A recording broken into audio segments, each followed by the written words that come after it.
नुकतंच दिल्ली येथे जंतर मंतरवर CJIच्या वतीनं आंदोलन चालू आहे। त्याची पार्श्वभूमी म्हणजे नीटचा जो पेपर फुटला होता, त्यामुळे अनेक विद्यार्थ्यांनी आपलं जीवन संपवलं आणि त्यासाठी आंदोलन सुरू झालं। धर्मेंद्र प्रधान शिक्षण मंत्री आहेत, त्यांचा राजीनामा मागण्यासाठी।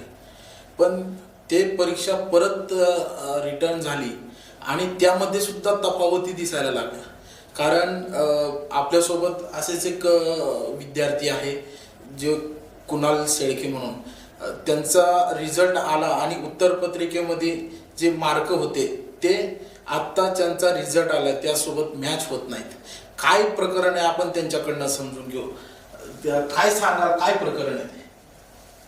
त्याकडून रिझल्ट चुकीचा आला NTA कडून। ते OMR शीटनुसार आम्ही चेक केलं, आन्सर कीनुसार चेक केलं तर OMR सेम होती। रिझल्ट येताना 161 आला, पण OMR चेक केलं तर 300 अबोव पडतं मला। त्यामुळे असं काही घडलं नाही पाहिजे। NTA कडून अशीच विनंती आहे। काय याच्यात चुकी कोणाची आहे? त्याच्यात चुकी NTA चीच आहे, कारण पोरांना दुष्काळ त्यात रिनीट झालती। त्यात अजून एक पोरांना मोठा धक्का बसलेला की रिनीट होणार आहे का होईल का नाही, कारण लय पोरांनी विश्वास सोडून दिला त्या NTA वरून। तुम्ही या नीट साठी किती दिवस झाले तयारी करताय? मी नीट साठी कमी 2 वर्ष तयारी करतो। 2 वर्ष मी लातूरला होतो। लातूरला मी 12-13 तास अभ्यास करत होतो चांगला, तर त्याच्यातनं काहीच फळ नाही भेटलं अजून मला।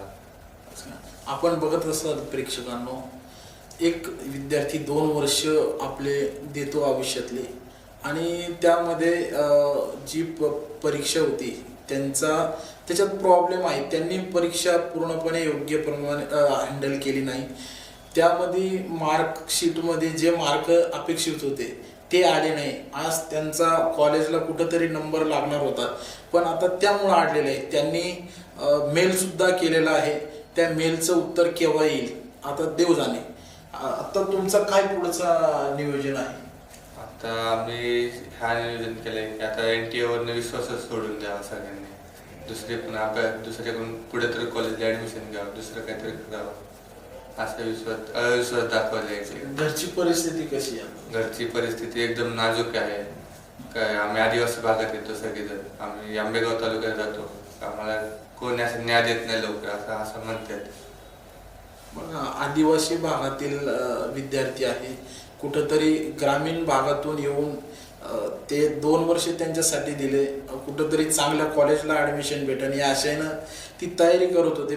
पेपर झाल्याच्या नंतर पेपर फुटल्या गेला, तिथं सुद्धा ते रद्द झाली परीक्षा, परत पेपर दिला तरी पण त्यामध्ये मार्कशीटमध्ये तफावत जाणवते।